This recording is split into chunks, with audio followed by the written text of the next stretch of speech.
All right, good morning, good evening, good night. Welcome to NFT Live on the Web3 Network. We are taking all the NFT and Web3 news from around the industry, trying to distill it in one episode. We appreciate you guys joining us. For y'all that are here early live chatting, y'all are goated. Thank you so much. We just got off our GM Web3 morning show, and I am excited to get into NFT Live. We got a lot of breaking news, some big winners from the last 24 hours, man. 10KTF, Checks VV, Sugartown. We faded Sugartown pretty hard. I should have bought. It was free. Yes, I know. Gifted, what's up, dude?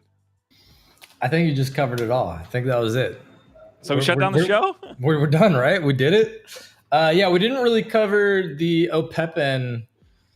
There's, I guess, some Jack Butcher. I need to move the mic closer to my face. I guess there's some like Jack Butcher updates and things like that we didn't really cover. But I feel like you just did a great job of like doing a rundown of a bunch of awesome topics that we're going to be covering today. GM Web3 was awesome as always over there on the X. Shout out to all the amazing people who catch that and join in there.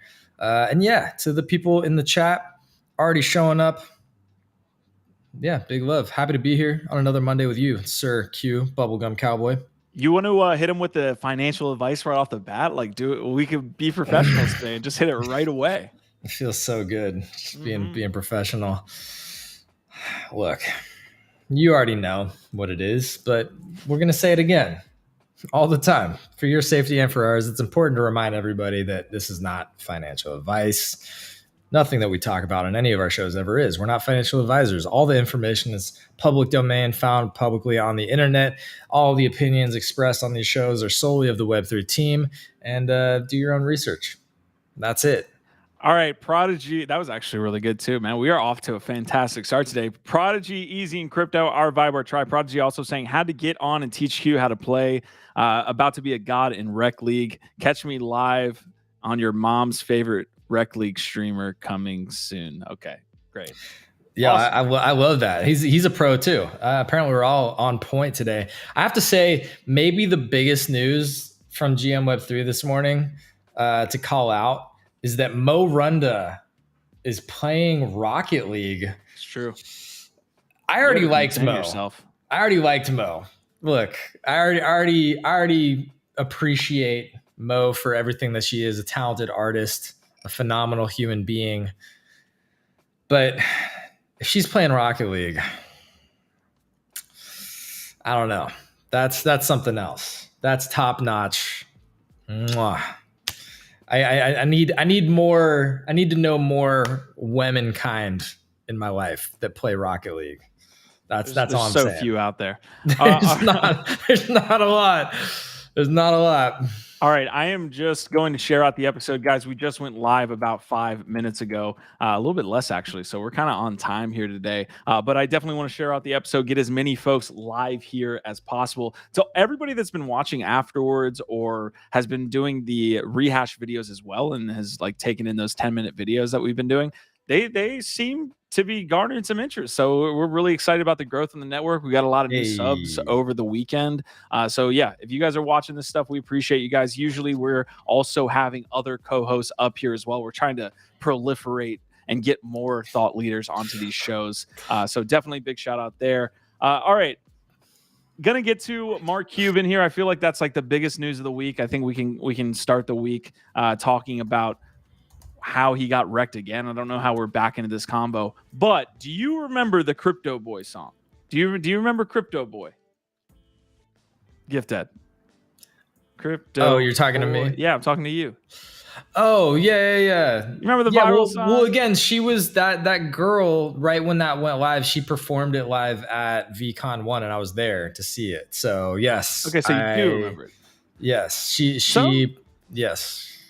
Some might call it the local top. Some might call it the full NFT top when that show came out. Well, I'm calling the bottom right now, not financial advice, and it's because we have the inverse crypto song from NFT Power Rankings. I'm going to sing this every day for the rest of my life until Bitcoin goes over 40K.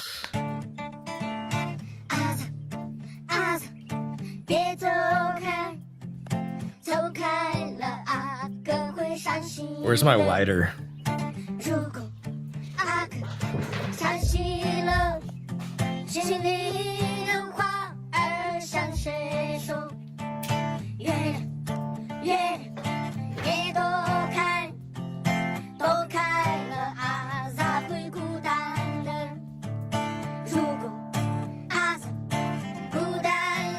动人的情歌哪里找？飞吧，张开你的翅膀，从那日出到日落。 And I honestly could listen to that again. I appreciate the lighter. You brought in a lot of good feels with that. I don't even know if that's the official dub. I don't know, I don't even know what language that is. If they're speaking Thai, if they're speaking another language. I mean, clearly they are, but I don't even want to say what I thought it was. Like, I'm scared to say something very un-PC about it, but it's an amazing video. It's entertaining. It got me in the feels, Either way, I can't understand it, but it's a jammer. So it should an absolute banger. It should be. I think you should create a new X banner for your profile using them. That's what I'm saying. You just gave me the best idea of all time. All right, all right, guys. We're gonna hop into the first topic of the day. I do want to pull up the NFT live post so we can get the max amount of folks into the episode here. If you're watching live on Twitch or you're watching live on X, we appreciate y'all. I see y'all there on the X video. All right, this is the video or the post for today. We are going to cover Cuban here right off the back, but Machi Big Brother's ApeCoin proposal. FriendTech, shout out to my FriendTech holders out there. If you are on FriendTech, reach out in DMs. We can have ourselves a discussion. I've been enjoying my time over there, meeting a couple different folks. They're hopping into spaces, hopping onto the YouTube. So yeah, FriendTech holders unite. We appreciate y'all. Sugartown Oras. All right, I'm going to drop that link. If you guys can give it a retweet or some type of reply, that would be awesome as we start out the episode. But Cuban getting wrecked. Let's get into it. I've got it here. This is reported from CoinDesk. Dallas Mavericks owner and billionaire technology investor Mark Cuban lost some $870,000 worth of tokens over the weekend after likely clicking on a phishing link. One of the coolest things about this whole thing, and one of the most hilarious, is that he said he downloaded a off version of MetaMask with some quote unquote shit in it. So Mark Cuban downloading fake MetaMask with shit in it, and now he's down about $1 million. Can't wait to cover this. I don't know. This is one of those that's, it's honestly like, I feel like I already talked about it enough and I don't want to spend more time on it, but okay. It's shocking that this person became some kind of thought leader for the crypto Web3 NFT movement at some point. And we were having the fun exercise of like trying to think of, is there anybody who has had more maybe net negative impact on the space at large outside of Mark Cuban? And the one person that I think you're the one that brought up is SBF. It's hard to think of people who have had more of a net negative impact because of their public persona and just the amount of awful headlines or bad actions that they've taken that have not been good for the space. It's hard to think of people who have had more of a net negative than SBF, Mark Cuban. There's a tier. SBF is in a stratosphere amongst himself. There's a lot of people that I maybe put in there, but Mark Cuban isn't having like the directly negative effect on the crypto space like an SBF that completely just nuked the market. I think there's a little bit of recency bias here if you're going to compare Mark Cuban to SBF, who's literally going to jail for the fraud that he committed on hundreds of millions of dollars. This man is losing $870,000 right now. He's also lost money before, but yeah, Prodigy $7 to the normal people. Prodigy says Logan Paul. Yeah, that's fair. I mean, the thing is just that look, it sucks that he lost a bunch of money. It sucks that he got scammed. But he made a bad mistake. It was his fuck up. And now we have more negative headlines that your grandma and all the normies are reading that just keeps them out of crypto. It gives them more reasons to FUD us and not get in. I don't know, man. He was behind the NFT account on Instagram that was like famously all the new people coming in that got kicked off. He was behind Titan, like promoting the hell out of a shit coin that got fucking rugged. Yeah, DP saying, nah, he's not that bad. He just never knows what the fuck he's talking about. But he positioned himself and fashioned himself as a leader of the movement. And when you don't know what the fuck you're talking about and you're leading all of these people astray, that is extremely damaging. It doesn't matter if your intentions are good, if the net effect of what you're doing is evil. Yeah, but just look, the SBF is like, in my opinion, just in some kind of class zone. Like you can put him in a pantheon of like 3 individuals that I can kind of bring up on directly affecting it. Mark Cuban was early to crypto as well. I know people were bringing up Gary V in the morning show. So Gary V is, I think, as known, probably maybe a little bit less known than Mark Cuban, but he's been in the space. He caught NFTs extremely early when they were just like collectibles on wax. I remember him coming in. So Mark Cuban was early. The problem is he keeps getting fucking wrecked and then explaining to even regulators, I think, with Iron Finance. He literally got wrecked on Iron Finance in the DeFi days and then like added the SEC like on Twitter. He's like calling out for regulation around these things because he got screwed, and he's doing it again here. It's wild. Yeah, how much more do we need to say about it? You know, it's a shitty situation all around. More negative press, more bad headlines for the space, a la Mark Cuban. So I like Prodigy's point. $870,000 is $7 to normal people. I saw this take like making its rounds on Spaces that Mark Cuban shouldn't have this amount on his hot wallet, right? And it's like, well, that's really a percentage, like a percentage of his portfolio. So it would kind of be like having $7 in his portfolio. He's worth billions at this point. So it kind of is having a smaller percentage. I think that ratio would look a lot of the same, but the problem is it's such a large number to us. We're like, get that off of a hot wallet. But yeah, it sucks. DP saying it's not hard to figure out that you shouldn't follow his advice. People actually thought that SBF was the real deal. I think a lot of people think Mark Cuban's the real deal. So keeps doing it. He keeps doing it to us too. Yeah. Cuban's all about taking a risk. 870K is a rounding error. Yeah, but it's big enough of a mistake and a fuck up that it gets the headlines, right? That's the problem. It's like I'm not worried about that's part of why I don't feel so bad about being critical about it, is because I'm not worried about Mark Cuban financially. Like, yes, it sucks that he lost that money, and so that sucks, but he's going to be all right. It's not like he just lost the majority of his net wealth. However, it was a big enough of a fuck up that, again, more negative headlines for all the normies to use. It's another setback, man. When something happens to Cuban, people need to stop putting this guy on a pedestal at this point. Like we're so in our own bubble that we try and contextualize it, but a lot of times we just forget, like, this is the crypto.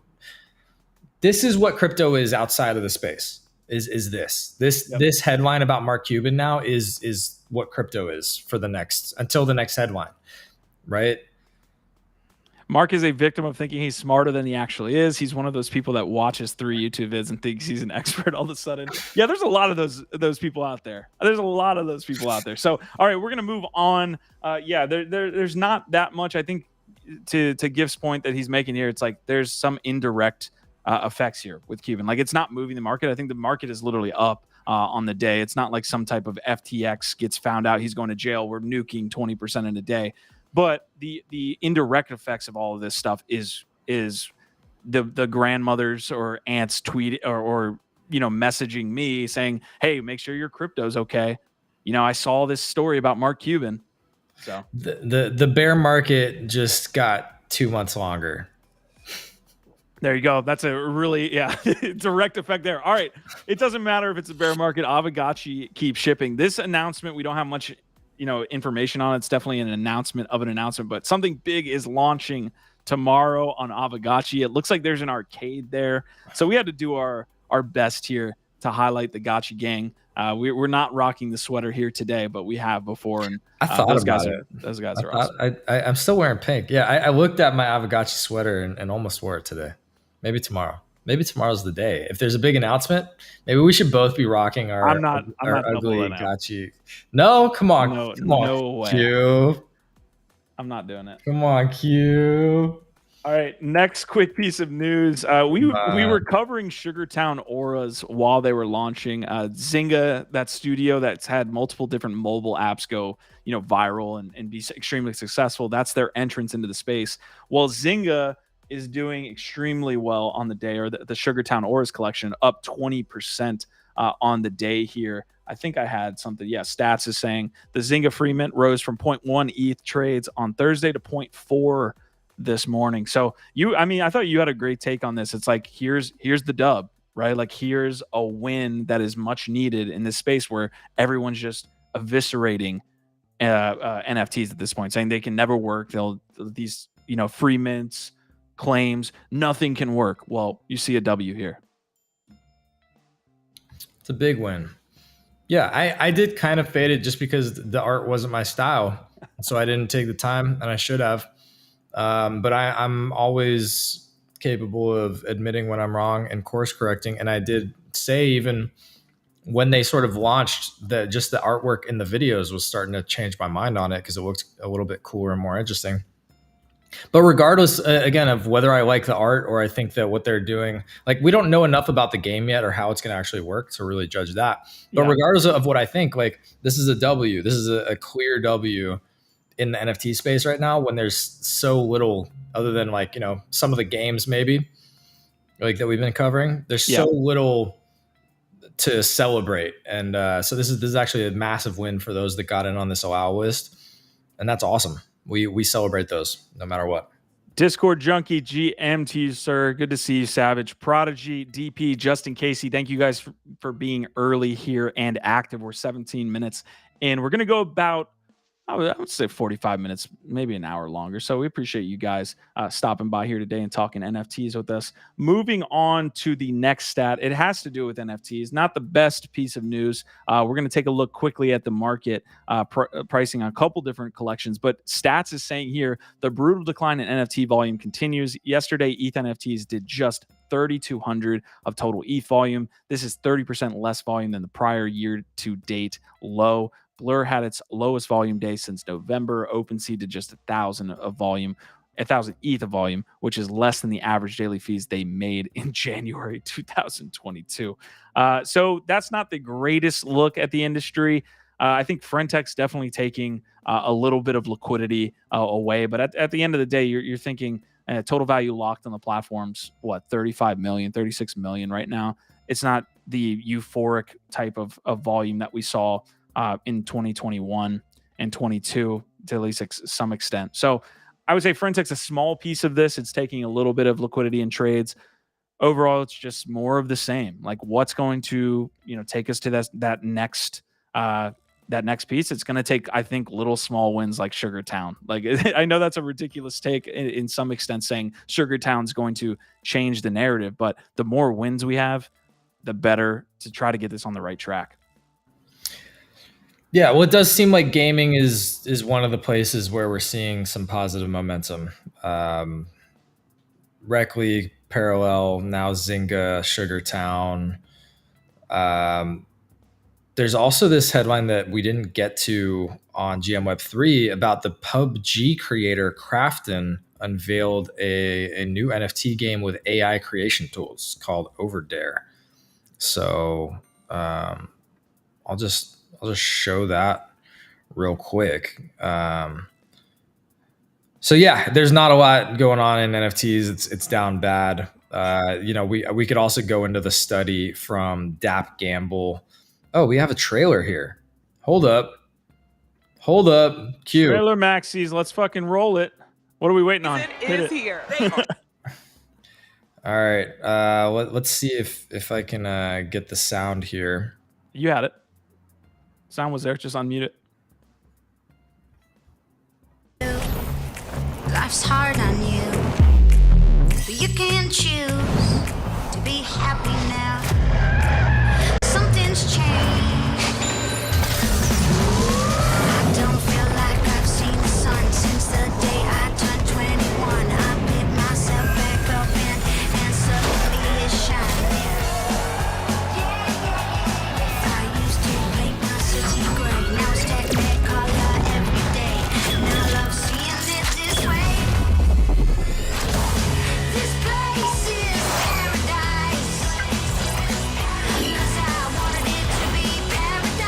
might want to pause it.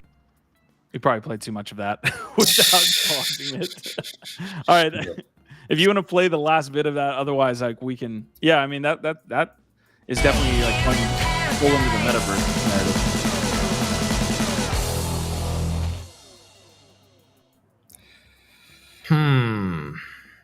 Okay, very clearly a metaverse situation.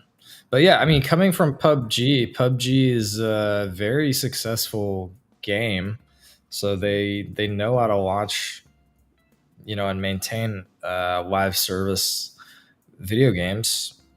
I don't know. What'd you think of that, man? I mean, that's the first time I've watched it, so I'm kind of like trying to wrap my head, but it very clearly feels like,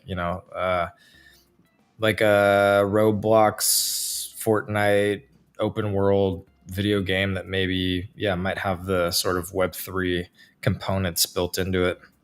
What's the actual metaverse called? We could pull it up here as well. Overdare.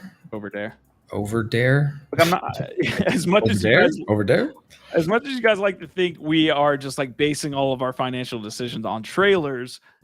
We're not actually doing that. We like trailers. I like good storytelling, especially from PFP projects that have not a lot going on for them at the current rate, other than building out the IP. I gotta jump into this. I can't make a definitive action, but yeah, it's definitely leaning into that metaverse narrative, that full world, which is tough. We know how the full world narrative goes. Like you end up having super empty servers, but maybe they're going to attach AI NPCs to this. And we'll get our first look at something like that. Yeah. Here you go. That's the 1 year chart on the sandbox, by the way. Is it? That's what we're moving into the sandbox. I'd appreciate it.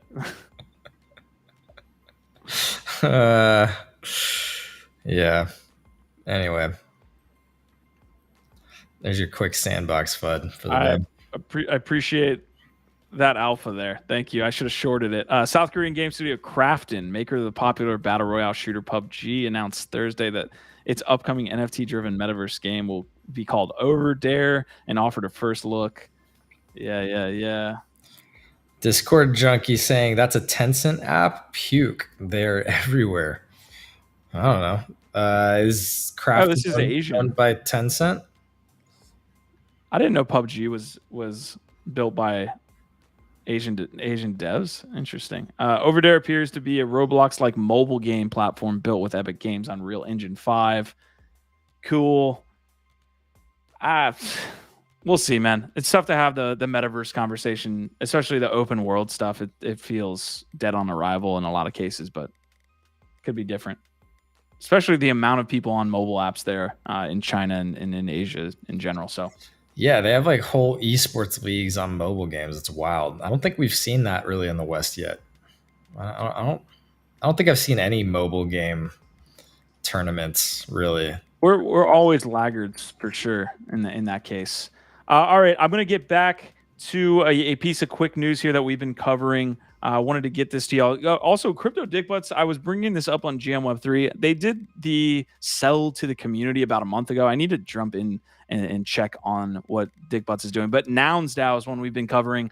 This is the, I think, last post-mortem we're going to get, at least from the community side, because obviously the rage quit did go through. The NounsDAO sees a major split, 56% of holders, 472 out of 846 NFTs chose to fork, withdrawing 27 mil from the NounsDAO treasury. The significant shift indicates concerns about the current DAO's direction since its 2021 inception.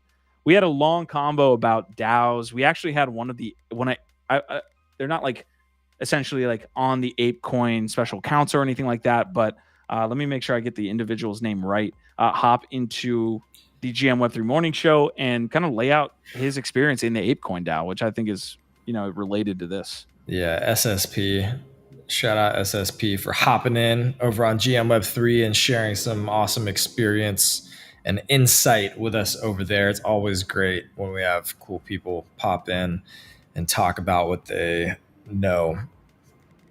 Yeah, we got into a whole DAO convo, man. Just about like where DAOs are at. He obviously being in the weeds sees a lot of the complications and frustrations on the day to day. And, even he, as somebody who's, bought in full and bullish on the potential, it kind of, I came away with a lot of ambivalence from him too. Just, feeling like there's a lot of problems, doesn't feel like they're not, it feels like they're still not to where they need to be, which I don't know that that's a surprise, we got into some of the specific issues. Like I was a little bit surprised to find out that ApeCoin DAO currently doesn't have any cap on your impact. Like a lot of DAOs will implement like a 4%, 5% cap on how much influence on particular votes that you can have, so that you can't kind of jury rig it or, have certain people that are controlling all of the proposals.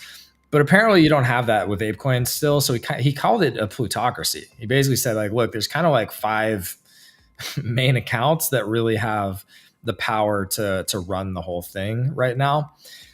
Which again, it's like, you can make the argument for why that makes sense if, they're obviously invested. It's, it's kind of like being a shareholder. Again, I really don't like using sort of traditional securities language and investor language around any of this stuff, but there's a clear comparison there, to the way that that's operating. Like if you have a bunch of shares in a company, you have more say and more interest in it. So I get that. I just don't know that that's how a DAO is supposed to operate. I don't know that a DAO is supposed to operate like a for-profit company. Like, I don't think that's the point of the ApeCoin DAO. I think that's actually the opposite of what they are, because they're specifically set up not to be profit seeking. They can't actually legally seek profit, and they're supposed to be about giving out grants. So the problem is that model has not shown to be well, especially like they were on the tail end of the last bull market. Like that model's great for a bull market, right? But this is what's crazy about the NounsDAO is Nouns is actually making money. The auctions are going into the treasury, and the auctions, what did you say was selling for today? They do this every day where they sell a single noun. I don't know how much the little noun goes into this, but 32 ETH is the current bid. This is the nouns with actual daily revenue. Now, where that goes to, is that going to an organic user, a unique user every time, or is it going to somebody who already owns 10 of them? That's a whole nother issue. The ApeCoin DAO has a whole nother problem, which is that it doesn't make any money. And that, unfortunately, in a environment when the ApeCoin price continues to go down, that doesn't look very good for the long-term sustainability of something. You're eventually just going to get to the point where either ApeCoin goes down to 10 cents and it becomes basically $100,000 you're dealing with, or 1 million, can't do anything with that. Or it's going to get to the point where people are just going to say, screw it. And that's what's happening with the NounsDAO here. People, like 56% of them are leaving. So it's tough, man. I know that the ApeCoin DAO was initially set up that way. It actually makes me super bearish. Like that is one setup that makes me super bearish, because it sounds like the ApeCoin investors and the ApeCoin people that had a vested interest in this are using this as a way to cash out. And I think that that's definitely one of the narratives that's running up against it right now. But I think long-term, it needs to be a situation that is sustainable. And if you're not bringing any money into the DAO, I don't see how that's sustainable.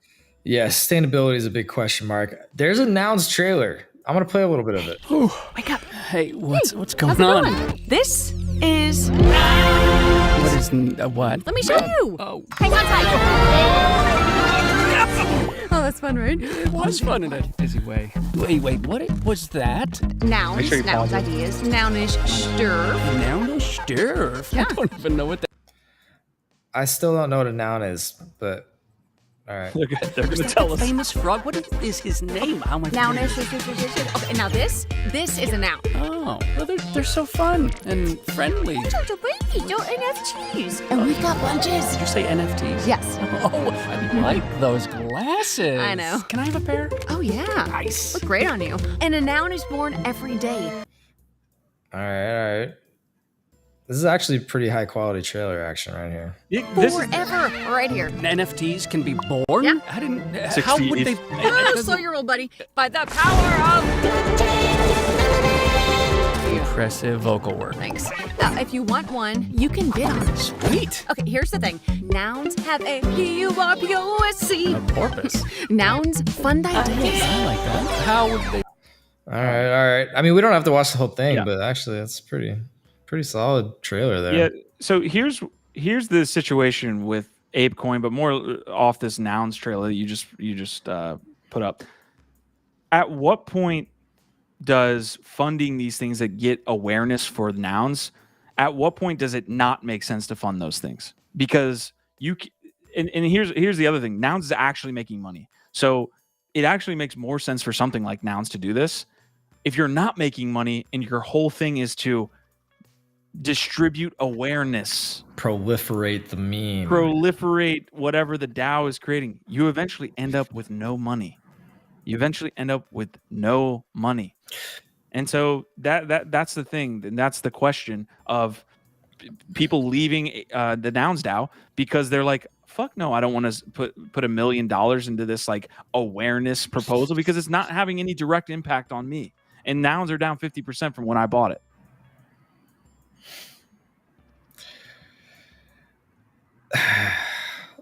Look, most of the people that just cashed out, over 50%, were there because of the price action. They weren't there to govern a DAO. That's what it comes down to, which is fair, right? And I think one of the biggest issues that we're up against right now is with DAOs is understanding that they aren't autonomous. They actually require quite a lot of investment, time, and energy to actually like make them run and make them valuable. And yeah, also again, back to that sort of question of like, why is this a DAO in the first place? Does it need to be a DAO? Not everything needs to be a DAO. Some of these DAOs don't need to exist. And I think that's one of the interesting things that came up with the ApeCoin DAO was that like, we don't really have a clear mission statement. At least the NounsDAO have a clear mission statement. You can disagree with it. Maybe you don't like that they're just trying to proliferate the meme and build awareness and that they're focused on this and not on maybe other things that you think are more impactful or important. But at least they have a very clear mission. ApeCoin DAO apparently doesn't even have that, which is one of the big issues there, is that it's a global it's a global organization that's trying to figure out, why do we even exist? Not just how do we exist sustainably, to your point, but like, what's the purpose right now? They make no money. They make ApeCoin DAO to the missions point, doesn't bring any cash in, and we're at a situation where we're giving out not a ton. You know, that's one of the things the individual was talking about, was that ApeCoin doesn't spend too much money except for internal kind of maintenance, right? We saw the special counsel was getting a certain amount to maintain the DAO, whatever that means. So, you know, I don't want to spend the rest of the episode on this topic, but it does lean in a little bit to Machi's proposal, which went live September 14th. And some of you are out there saying, God damn, why are we continuously covering this Machi situation? We've been talking about it nonstop for the last week. It's because there's actually a lot of like implications here. And to be fair to Machi here, who knows, you know, what people's thoughts would be if this wasn't Machi, if it was just some other person putting this out, like in the ApeCoin ecosystem that has a little bit better reputation. This has implications toward NFT floor price. This has implication towards ApeCoin floor price. This has so many things tied up into it that is just, it's why it's so important. And this is one thing where we're having a DAO proposal that has an actual effect on the DAO, not some like obfuscated, ambiguous, this is going to grow ape. Like, this is actually real and in front of us and ending on the 20th.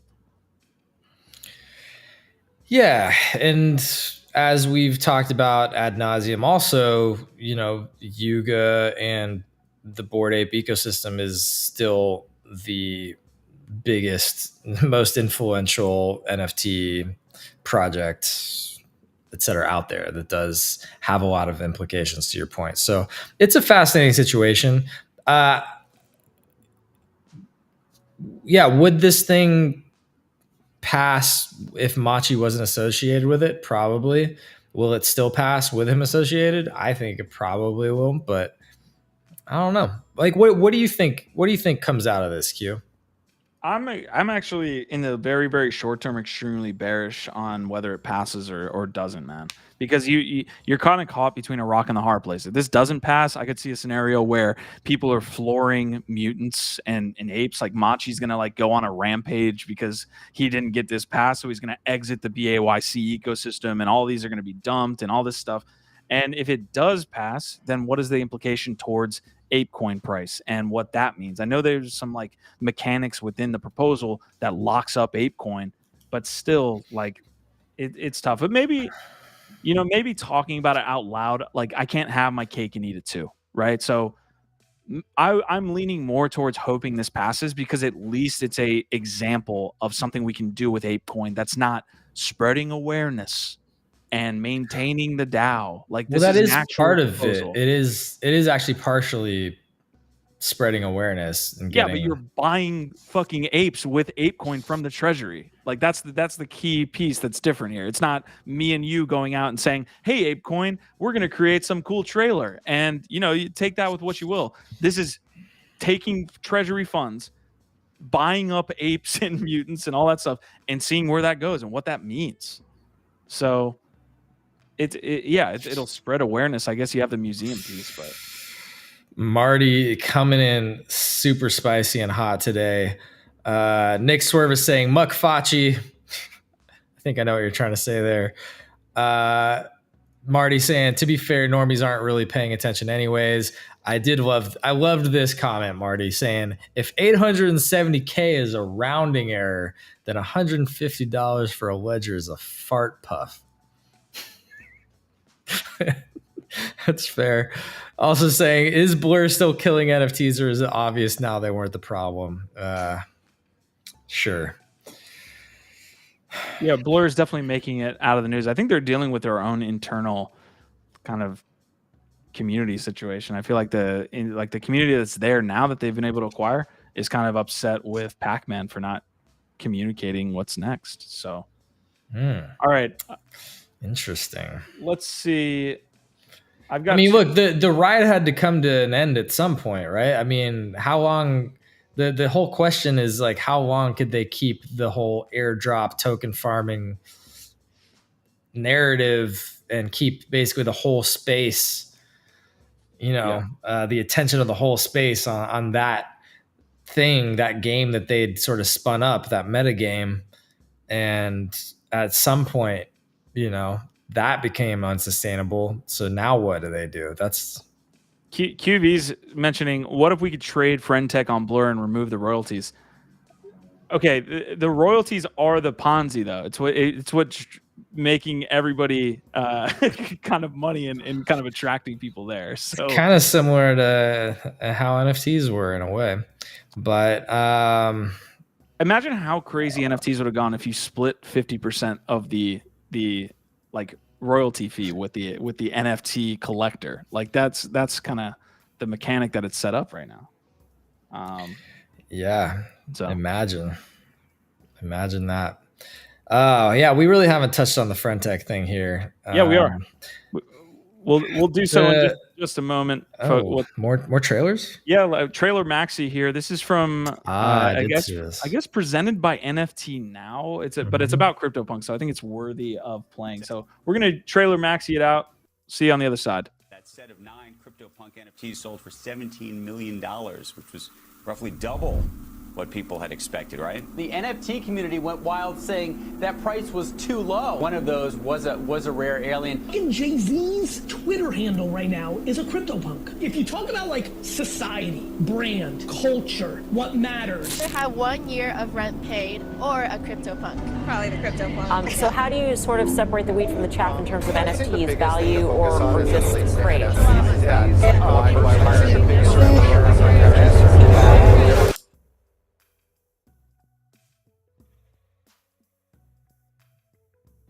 You're muted.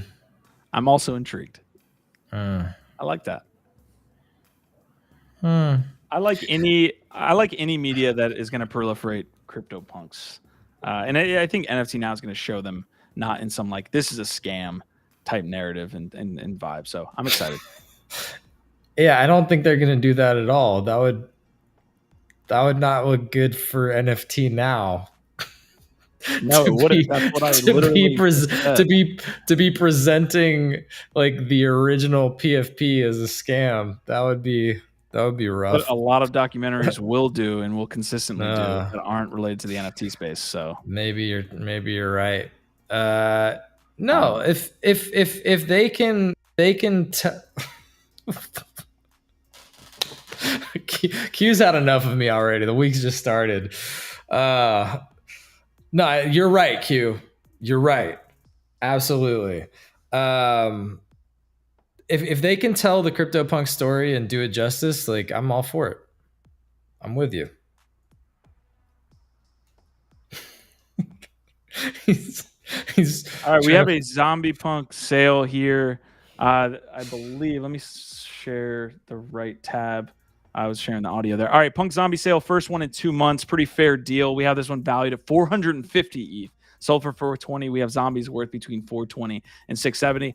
Look, I'm not going to sit up here and buy a zombie punk. I think that it's awesome to have higher value NFTs continue to be collected. So we're looking for the silver lining with a lot of this stuff. There are still projects doing it, and there are still high value NFTs being bought up by more one-of-one collectors or like higher net worth collectors. So good to see.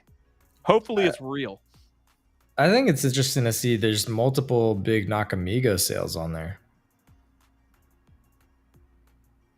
Okay, 12 ETH Nakamigo, 13 yeah. 0.69. What is the deal? Why why Nakamigos? I wish we would just we need to do a post-mortem on that. Well, don't we have to wait for cloaks to drop and see how it goes first? Yeah, let's. Or do you mean just like on how it's? I mean, going? We can look at the floor. Yeah, the floor is definitely down from the announcement still. Let's see. Oh, CryptoPunks up 0.41% on the trailer drop. So somebody's loving the trailer. All right, Nakamigos 0.28. Yeah, down 14% on the 7-day. So.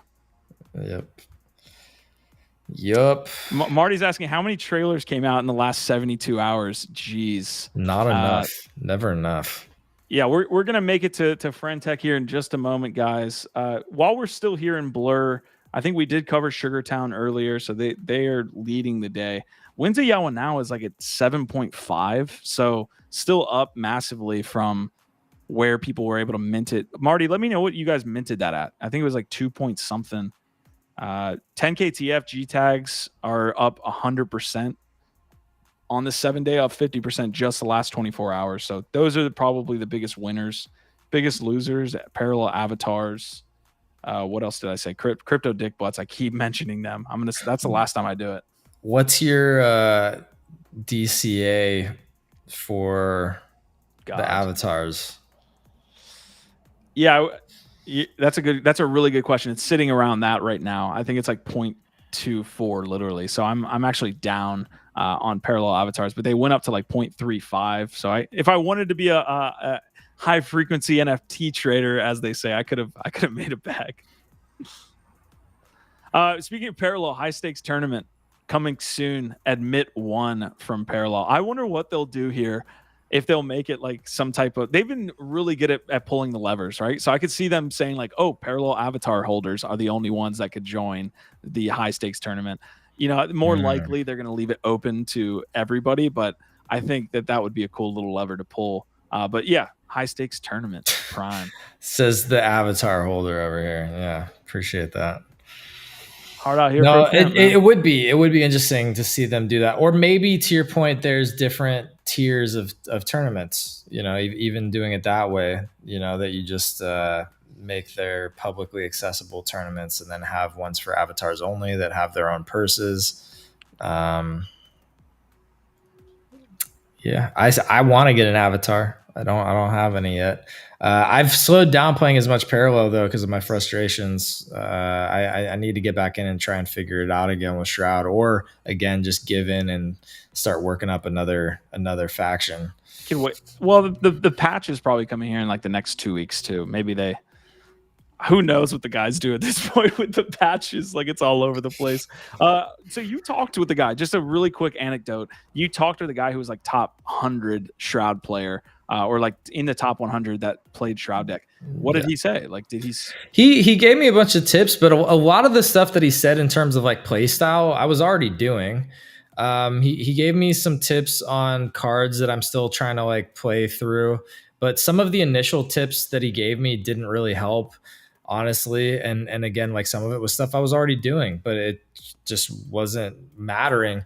He did offer to potentially like watch some games or like let me watch him. So like that would be the next step for me with him, is to actually like, you know, either watch him play a little bit or him watch me, and try and maybe there's some things that I'm just doing wrong and I don't understand what it is.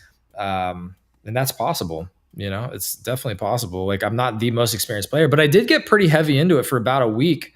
You know, I was playing every day pretty consistently, and I feel like I have a pretty solid understanding of a lot of the mechanics, especially of that like New Dawn Paragon.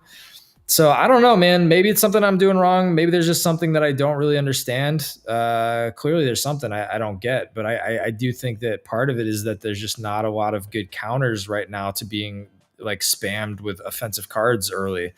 And so when you get off to a poor start, you get snowballed on so quickly, and there's just not much you can do. Even when you try and stack your cards against that, you know, you're very limited right now with Shroud in terms of countering that. I think there's probably a fair argument. Like, I didn't get good at League and Dota for like a year, maybe, you know, like I don't play a whole lot of card games. So it's like, that's definitely part of it. Like that's why, again, like I do appreciate this homie who's, I think it's Fireminds. I believe his name is Fireminds. Yeah, he's much more into card games and clearly is making his way around the Shroud decks better than I am. So I do appreciate that, and I'm trying to learn. And I'm gonna keep playing, but I did kind of fall out a little bit over the last few days, just as I started to get too triggered and annoyed. I can feel that, dude. You like want to put hands on somebody when you get like completely wrecked enough times. Well, when you're just like, seriously, like I went from like rank 350 down to like 1100 in just a couple of days. Like, that's not like, dude, when I told him that, he was like, oh, that's bad. I was like, yeah, it's not good. Maybe you're playing on tilt, dude. Maybe you're playing on, because sometimes that emotional thing, like League, dude, that happens where I'm like, I'm so pissed until my gameplay just tanks, and it's just this cycle. But the thing is, I'm more experienced and probably playing better and smarter than I was when I went from rank 700 to 350. You know what I mean? So that's what doesn't add up. That's why it's like, yes, I'm sure some of it's my own experience and poor play. I'm sure part of it's that, but I think part of it's also the meta of the cards that I'm trying to play right now. But that's fine.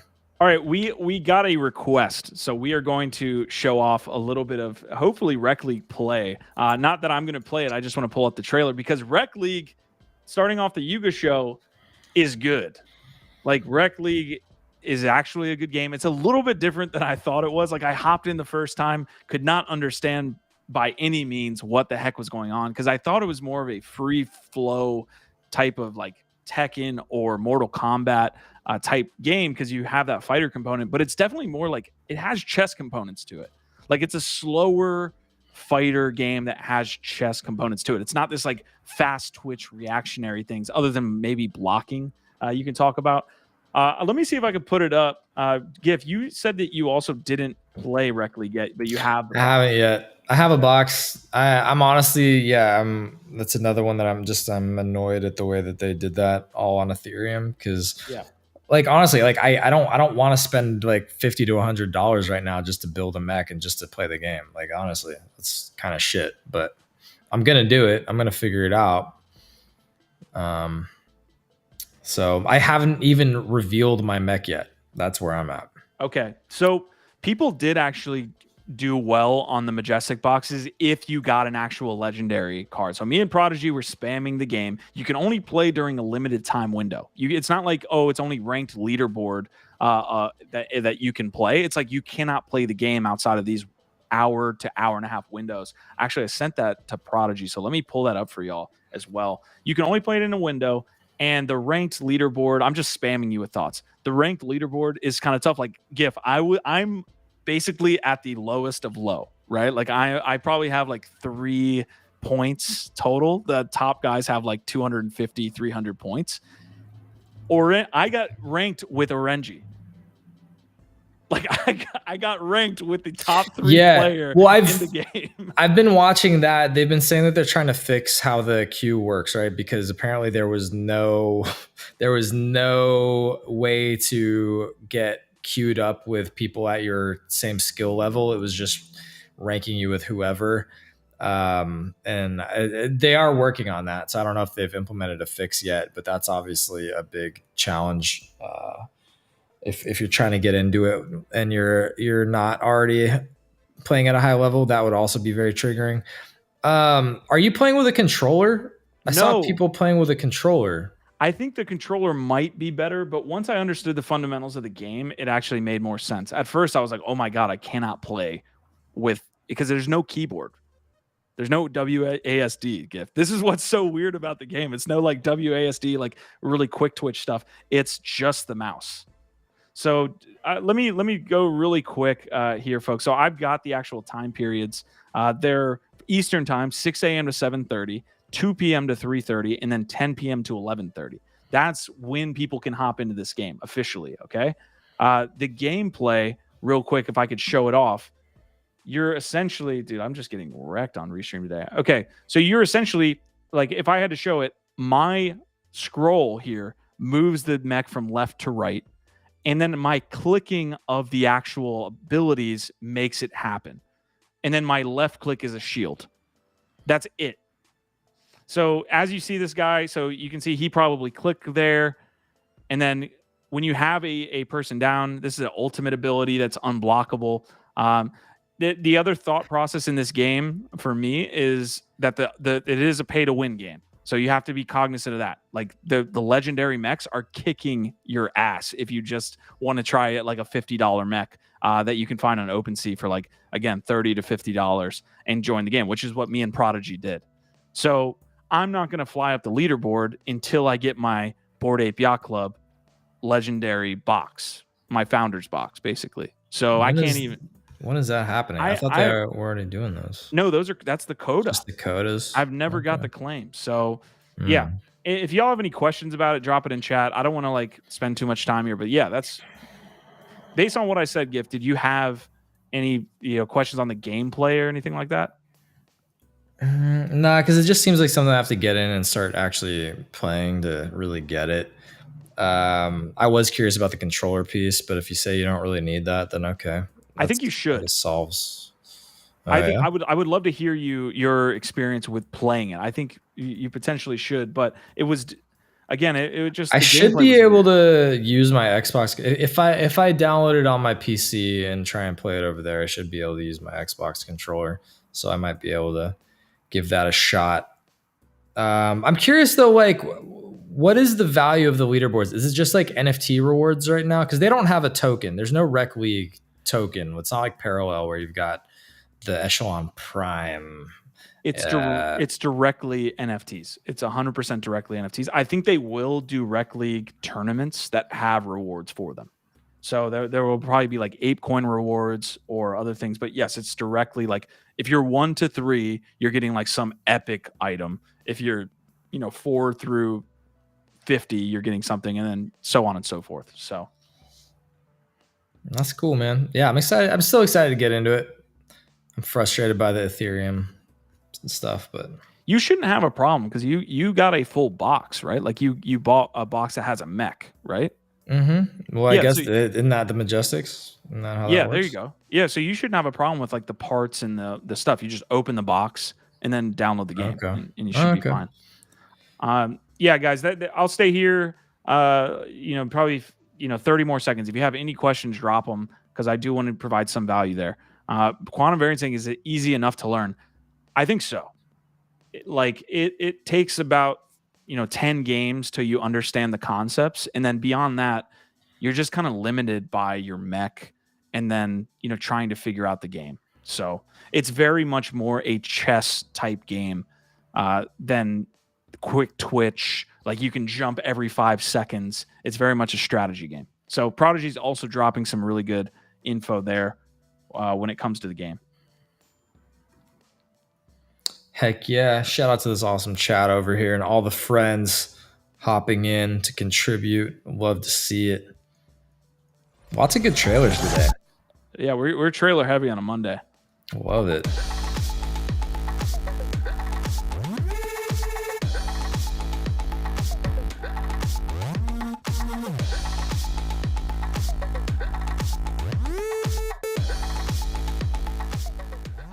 So Marty McFly asking, did they already have 8th as Hong Kong? No, they did not. That's in November, and now they have an open house associated for non-ape holders. So, I mean, that's the first time we've seen that by far. We haven't seen any open events for apes, and that's the first time I've seen one. Yeah, that's cool. If you happen to be in Hong Kong, tickets are on sale for that now. So it's open to everybody, but it is ticketed. Shout out Easy and Crypto over here saying a long morning meeting, hoping to catch more live. We'll be catching up soon. Our vibe, our tribe to you, sir. OVOT. All right. Yeah. I want to go to Hong Kong, man. I want to travel. Same. There's so many places I want to travel, bro. It's coming, man. It's coming. I believe. All right. We do have an interesting meta, I think, over the last 3 or 4 months where the higher mints have actually done extremely well. Like Wenzi Yawanawa, I think Marty actually answered as he said, I bought on secondary. Mint was 2,500 for Wenzi Yawanawa. I would buy Def Beef today. So we do have hash marks by Def Beef. If you're paying attention on the channel, we did mention this here last week. I think Biggie Poppins, of course, dropping the art alpha here. But hash marks by Def Beef, minimum bid right now, at least at time of this posting, about an hour ago, was 2.5 ETH. So, Gif, I think that there's this meta that's happening where it's like the higher valued NFTs are, doing pretty well. Skulls of Lucci. You had also the Wenzi Yawanawa that I just mentioned. Like, if you're buying something for like an ETH or more, it feels like it's not as almost big of a risk somehow. Like those are operating in some type of different meta than all of the rest of the NFT space. Yeah, it's interesting, right? Because we also see at the same time the free mint doing particularly well. So it's kind of like there's no in between. Well, Sugartown did well. Well, that's what I mean. There's no kind of like society. There's no middle class. It's true. It seems like, to your point, there's like this stratification and bifurcation happening where it's like you have this super high end art that are 2 ETH to mint or something like that. Those are doing well. And then you've got the free mint. And then you just have to get onto an allow list. And then that seems to do okay right now.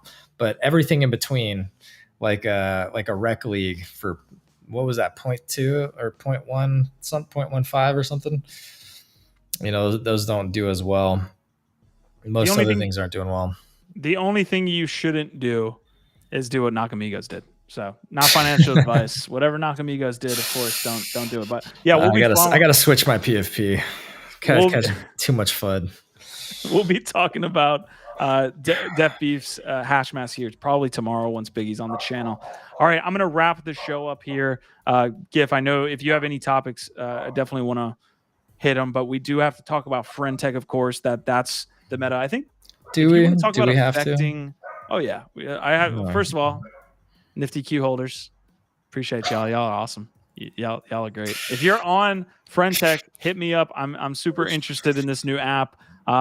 Again, I don't have like my entire net worth on it, but we are doing some interesting things there. I've met some characters, if you will. So slowly building out my portfolio there.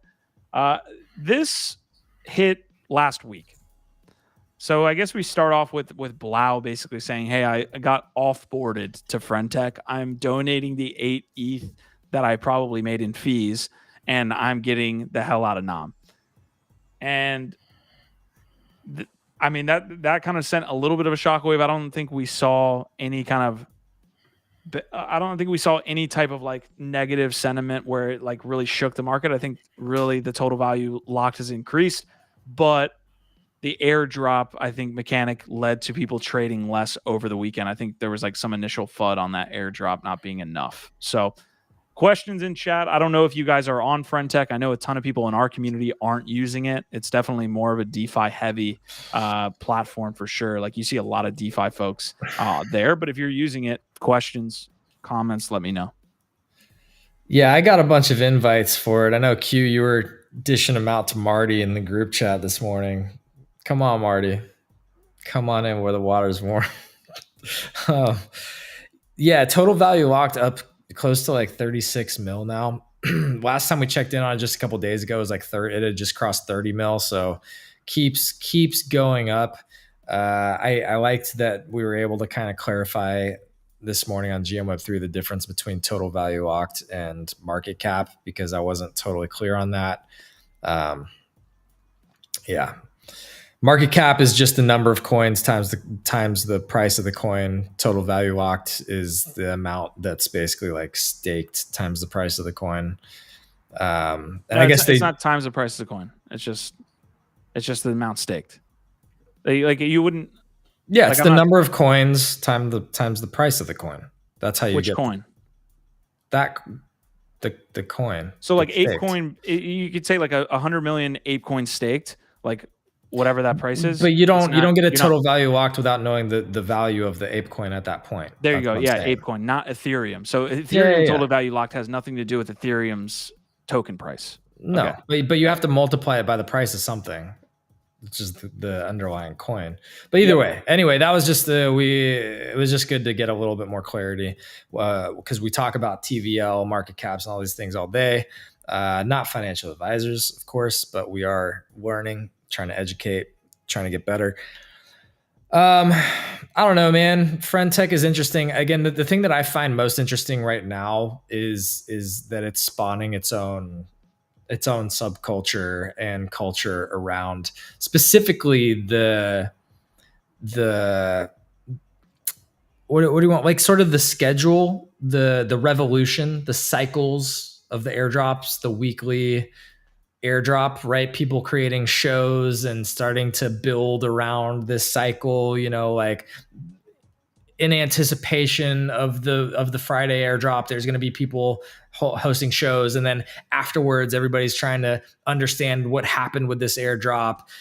And I don't know, man, it still feels like so much of this is kind of built on the Ponzi-nomic aspect of it that I'm still not convinced yet that this has anything more sustainable, like that this can sustain itself that long, right? Because just like we've seen with Blur, at a certain point, there's something else, and if they can't figure out how to turn this into a sticky, valuable product, that's doing more than just promising some kind of airdrop, then at some point people get bored or it doesn't make sense anymore. So I don't know, but I do think anytime that people that there's subcultures popping up and that people start to build around something and create an ecosystem, that's interesting. It just feels kind of, what's the word? It feels superficial because it's so much about an airdrop right now. Yeah. No, and you I like the way that you've been kind of using it, Q, because you have already been able to make some interesting new connections and people actually coming into GM Web 3 in the show, and you're highlighting them and be like, yo, that's my friend. They bought my key and we had these combos. And so I feel like you're using it, the way that you're using it to me is sort of the best example of use case of how it should be used. I just don't think most people are using it that way. And I don't believe I maybe this is the cynical pessimist in me, but I believe that most of the people that are glomming onto this, just very similar to the BitClout situation, I feel like most of the people that glom on and quote unquote build into this ecosystem right now are not, like, they don't care about sustainability long term. They don't give a shit. All they see is some dollar signs, and they're just opportunists. And so I don't know, man. That's kind of how I feel about it right now. While I think it's interesting and it's fun to watch and kind of participate in at a small level. Because by the way, gifted key holders, they're out there. There's a few of them out there. But like, so it's fun on that aspect. I just don't know that I'm really. I don't know, man. I'm still not like loving it. It's tough to kind of break down the complex conversation. I like always have a tough time trying to see where I start with this FriendTech stuff and like something that's similar and as complex. I will say, like, people are asking, why should I be there? The fact that there's money there is like a super negative aspect. And I think my response to those people is like, Ethereum at one point did have some elements of this. Like, people were there to participate in the Ethereum ICO. And so like everybody kind of rushed in. You had a ton of people make a lot of cash. And there's other ecosystems that also were created in that sense. Like, it was basically capital flowed in, and can you create something out of that? A lot of people aren't. FriendTech might not, and there's a lot of reasons why it might not. But there is an interesting opportunity when you do get money into the platform, and you see things like GIF. You were talking about people, creating shows. Like, that's a creator, like media play, but you could also create exchanges around this. You could create DeFi pools out of this. All of these different things can be built if you get enough interest on the thing. And that's what we've seen with Ethereum. Like, I'm not comparing FriendTech to Ethereum, but there was an initial interest. And because a ton of people made a ton of money, people started building out ecosystems on Ethereum. And it's how we are today. It's literally why we're here today. Bitcoin was built a little bit on similar principles. The people that were running up in 2009 were getting in for the money. Like, it was built in 2008, and definitely cypherpunk mentality of owning your own funds. But what brought people to Bitcoin was, you made Bitcoin move from $1 to $2, like $2 to $4. If Bitcoin was only down only, nobody would be here. You know what I mean? Like, that's the element that you cannot separate when you talk about things like FriendTech. It's not as sustainable, at least, when you look at Ethereum and Bitcoin. But I'm trying to make that analogy for y'all to say that it's not all evil when it comes to getting capital onto a platform. All right, that was a long spiel. Gif, if you have any specific questions, it helps me kind of formulate where I want to go. There is this 33 or 3-3 phenomenon that's taking over the app right now, which is essentially discovery tools are getting better on the app. Okay, so you can go to something like, and I can link this here, and go to a Dune dashboard, and you can see if somebody has, and people are honing in on this, what's called a defection rate, meaning if there's a bond created, say Gifted, I bought your key, and then you bought my key, that's a bond. Whoever sells first gets a defection distributed to their tab. Therefore, they're untrustworthy with the key. If someone has a really low defection rate, a la 0, like my defection rate is 0. Not anybody that I formed a bond with have I sold their key. People look for that and then buy your key and say, hey, I want a 3-3. So you can see it's an interesting version of a reputation score happening. It is, and it's extremely Ponzi-like. And there's a lot of funny things that come out of this, which is like some bigger even accounts. And even I've experienced this in my own life, like in my own experience with the app. I don't technically, with the people that I know, like people that I'm forming and networking with, I don't want to floor their token or their key. Not just to not mess with my defection rate, but I don't want to piss them off on X, like that could be somebody, I own Mike Finch's key. Like if Mike Finch's key 10X's, like, I'm like, dude, Are you gonna sell? Yeah. What are you gonna do? So that's the what, fun part what of are you this. gonna do? That's the fun part. In my opinion, if you don't make a serious thing of it, that's the fun part of SocialFi, is you have like people hopping into the X spaces and people hopping in and you're forming different connections. This is how it works. So there is an element to that. And I would say don't be black and white about this stuff. I just think people that are binary in this space get totally wrecked. I think it just leaves you closed off to the next opportunity. Yeah. I like Nick Swerves' comment saying, Mama said FriendTech the devil. That might be a little bit too black and white for Q. Felipe jumping in here saying, kind of late for the live, but y'all, I'm ready for all your financial advices, especially gifts. No, sir. You know damn right. We do not do the financial advices here. That's not what we do. Probably saying might have to floor Mike. Yeah, I might have Mike to. Is sus.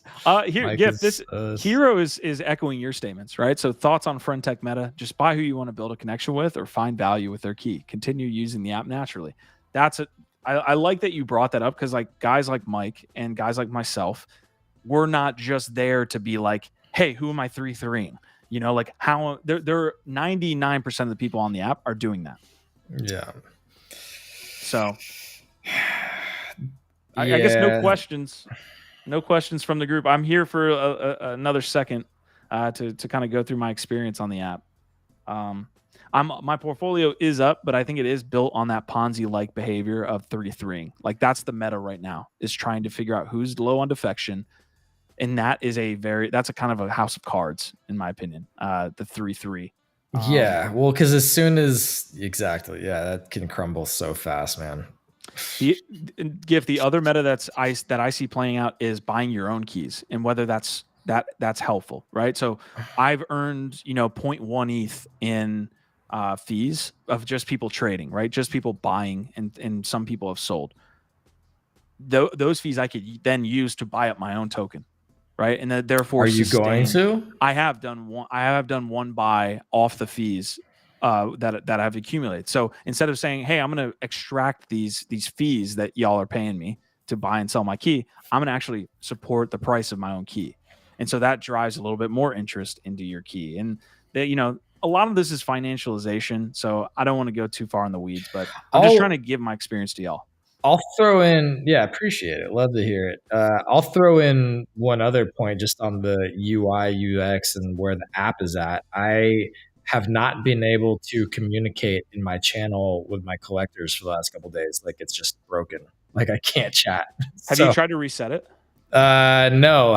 Like delete the app and I would attempt to do that. I would also attempt to like hard reset on the actual like phone, right? Like you could like swipe up and kind of delete the app, or not close out just the app. Close it. Yeah, I've done that several times. That didn't work. So I would just I was hoping to not have to delete and reinstall, but might have to do that. So yeah, app is still very finicky, not the best experience, but hey, people are using it.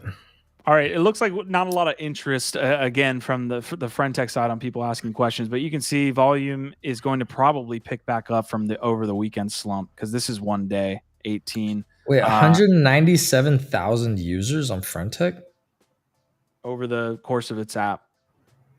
Okay, but that's still a lot. I mean, because the DAUs is like 10K, right, or 11K. Yep. Yeah, and then rising. So. Yeah. Here's kind of just taking the I don't know the right analogy, but probably the more sober approach. People are farming the token just like they did on Blur, and so you in this 3-3 situation potentially could drive up the price in the short term, but there needs to be some sustainability long term. Gift to your point, like more people need to do more things within FriendTech other than 3-3ing to try to get as many tokens as possible, or in my opinion, it's going to be a house of cards. So we shall see. Prodigy's asking when WreckLeague stream. Is it happening today? Want to watch Gift build his and jump into his first game? Yeah, it would be funny to see me get absolutely wrecked in WreckLeague. It'll happen. But yeah, Q, are you going to be streaming WreckLeague? today or tomorrow. I hate streaming while I have that shitty mech. I do, because I just get absolutely clocked. Like half of the mechs you'll see are legendary, and there's a visual component to that, right? So Pay to win, bro. Just why not just level up? Take some of those avatars, those parallel avatars, and spin them, or take some of those FriendTech earnings that you're making and level up your mech. I should probably get on that. I don't know. I'll stream it for y'all. I'll get my ass kicked for y'all. It just sucks to like stream and then lose a bunch. Yeah. Anyways. All right, folks. That's going to be it for NFT Live today. Appreciate Felipe, Nick, DP, Prodigy, Easy and Crypto, QV, Marty McFly. Who else was sitting here? It looks like Discord Junkie. DJ Savage was in the house. So Justin Casey, you guys are awesome. Those of y'all that are watching afterwards, you're goated too. Thank you guys for supporting us. We saw a pretty decent uptick on the channel. So excited for that here as we go forward. I'm excited to be able to see you. You got the lights on today, Q. Looking bright, looking good. Almost, some might say too bright. Well, when DSLR? Soon. Yeah, all right. Don't to look forward to. Yeah. Don't FUD my camera setup here. All right. No, you look great. Yo, Cowboys 2-0. We just kicked some ass again. This is Super Bowl year. Super Bowl year. Well, nah. I mean, you got to get past the first round of the playoffs before you start talking big like that. Sad face. Yeah, you're right on that one. All right, guys. NFT Live. We will be back tomorrow. GM Web 3 over here with Gifted, and then NFT Live here at 1 p.m. Eastern. You guys rock with us, with all of us. Oh, okay. Yeah. So, all right. We'll see you guys tomorrow.